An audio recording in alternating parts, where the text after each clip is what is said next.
Worried about gout? Check out Ural, the effective urinary alkalinizer for gout.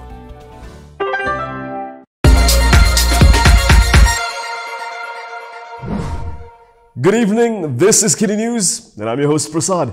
We've heard a lot about the Big Tent strategy earlier this year, but most coalitions now have a longer list of parties they won't work with than they have allies. And for Harapan, the list of parties they won't work with in G15 continues to grow, with PSM being the latest to ditch the coalition. And PKR continues to cement its position that it would not touch Dr Mahathir Mohamad with a 10-foot pole in this year's poll. PKR Deputy President Rafizi Ramli has reiterated that there is no need for Pakatan Harapan to work with Dr Mahathir Mohamad in GE15. He said this in response to a question on calls from some people in Harapan who want the coalition to work with Mahathir again. Rafizi also responded to claims that Harapan wouldn't have been able to win the last general election without Mahathir. The electoral support and results had clearly shown that PH, every general election, have had a step change in pushing the next boundary.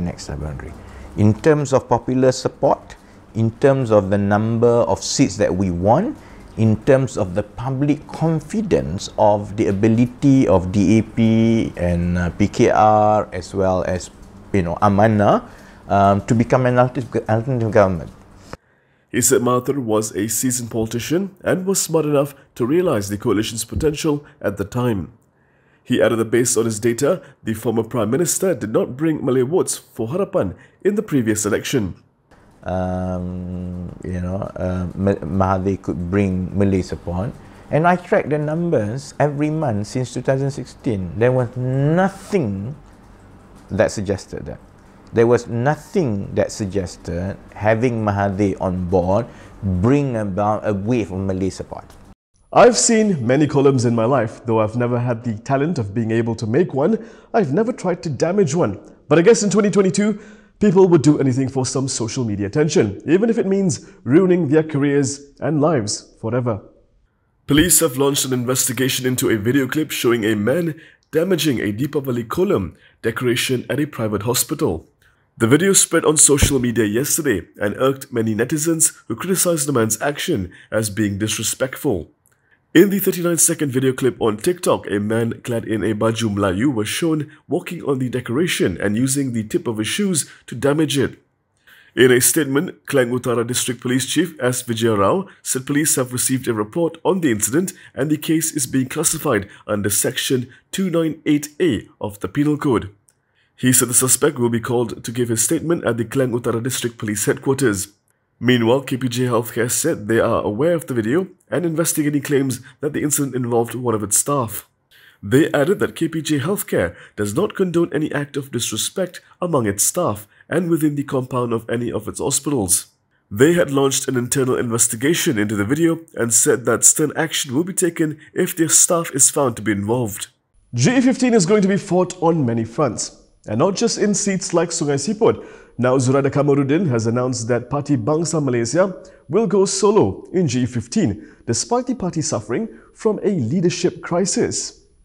Incumbent Ampang MP Zuraida Kamarudin has announced that PBM will go solo in the upcoming 15th general election. Speaking at a press conference yesterday, she said PBM was unable to fulfill certain terms and conditions set by BN and had made the decision to go solo. Zuraida also responded to the power tussle between her and Larry Sung. PBM ingin membuat pengumuman bahawa PBM dalam PRU 15 ini akan bertanding secara solo dan tidak akan bergabung dengan mana-mana coalition yang ada.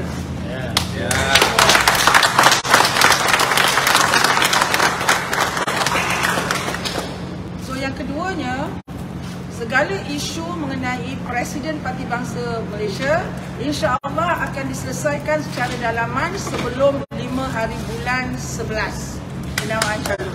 Zuraida was also asked about her suspension within the party and who would sign the nomination forms after the Registrar of Societies confirmed Sung was still PBM's president. In response to this, she replied that the matter would be resolved internally. Last Thursday, PBM Deputy President Haniza Mohamad Talha confirmed Zuraida was the legitimate president after it was announced at the party's annual General Conference on October 7th. Seng, on the other hand, claimed that he had never resigned or relinquished his position as the president. He insisted that he is still the valid party president as per ROS records and had suspended Zuraida and 12 of the party's Supreme Council members. He was not present at the press conference, which was held at PBM's Operations Centre in Bukit Damansara, Ampang. The enemy of your enemy is your friend. That is the PAS strategy to face G15. It has identified Pakatan Harapan as its main enemy, not UMNO. PAS Secretary General Thakyuddin Hassan said the party doesn't have a problem with BN winning certain seats as long as they can deny Pakatan Harapan a win. Speaking to reporters in Kota Baru yesterday, Thakyuddin said PAS viewed Harapan as its main enemy and both UMNO and PAS have a common enemy in Harapan. He said PAS still regarded UMNO as a friend and their friendship will continue towards uniting Muslims. He was quoted as saying by Utusan Malaysia that they are maintaining Muslim unity and this means they cannot be enemies even if they are not close friends. Thakyuddin pointed out that UMNO, PAS and Bersatu have demonstrated that they are capable of working together when they rallied behind Bersatu President Muhyiddin Yassin and later UMNO Vice President Ismail Sabri Yaakob as Prime Minister. PAS has maintained a complicated relationship with UMNO in recent years and has maintained formal ties with Bersatu in Perikatan Nasional.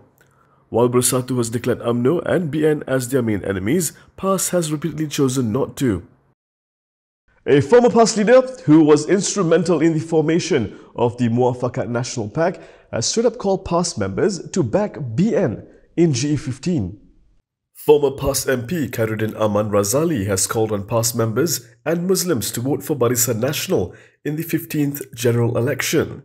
He said this is as only BN is able to prevent Pakatan Harapan from emerging victorious since Perikatan Nasional did not have as many members. In a post on Facebook, Khairuddin said, as it is a joint aspiration of PAS and UMNO to block Harapan's victory, Muslims have no choice but to vote for BN in the polls. He said Harapan's threat should have been removed with a consensus between PAS and UMNO that have a total of 4.4 million members, 3.4 million from UMNO plus a million from PAS. However, he said since this did not occur, they should support UMNO, which has more members. He said PAS only has 1 million members and claimed that Bersatu only had between 100,000 to 200,000. Khairuddin was one of the key figures who worked towards the formation of the Muafakat National Pact between UMNO and PAS. He had previously announced his exit from PAS, believed to be related to his efforts to bring UMNO and PAS together after the Islamist party joined PN. As DAP ramps up the number of Malay candidates, UMNO Vice President Mahathir Khalid has claimed that the move was just to shore up the party's multi-ethnic credentials. UMNO Vice President Mahathir Khalid said DAP's move to name a number of Malay candidates in G15 is a tactic to show that they are multi-ethnic. However, he said everyone knows that the party's decisions are made by a small group who are Chinese-centric. According to Bulletin TV3, Mahathir told reporters in Kedah yesterday that DAP has fielded Malay candidates in seats where it would be tough for them to win. He said this is so that they can say they nominated Malay candidates. He added that if the candidates lose, it will show that they have done something to be fair to all ethnic groups.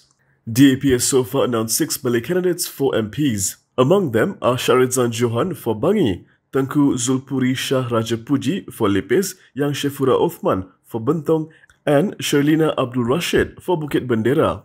Of the 6, 3 are fielded for seats where Harapan are the incumbent, which are Bangi, Bentong and Bukit Bendera.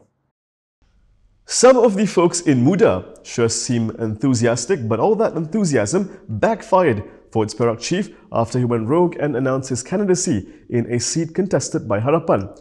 So much for the months of seat negotiations. Perak Muda chief Mutalib Uthman has apologized over the announcement of his candidacy for the Tapa seat in GE15.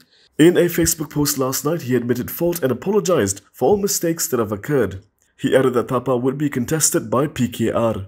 Mutalib announced his candidacy for Tapa yesterday afternoon, but the announcement was quickly shot down by the Muda leadership. In a statement yesterday, Muda Information Chief Lokman Long has stressed that the Tapa parliamentary constituency belongs to Pakatan Harapan. The Tapah seat is currently held by MIC Deputy President and Caretaker Human Resources Minister M. Saravanan. Saravanan had held on to the seat in 2018 with a slim 614 vote majority in a three-cornered fight. Despite not getting to contest in Tapah, Muttalib said he would still be a candidate in GE15. He did not mention where, but said that he will contest in a rural seat held by a different minister. And that is all from me today. For more stories, you can go to KiniTV.com. You can also follow us on Instagram, Twitter, YouTube and Facebook for the latest news updates. If you'd like to support independent media, do consider subscribing to Malaysiakini.com. I'm Prasad. Thank you for watching.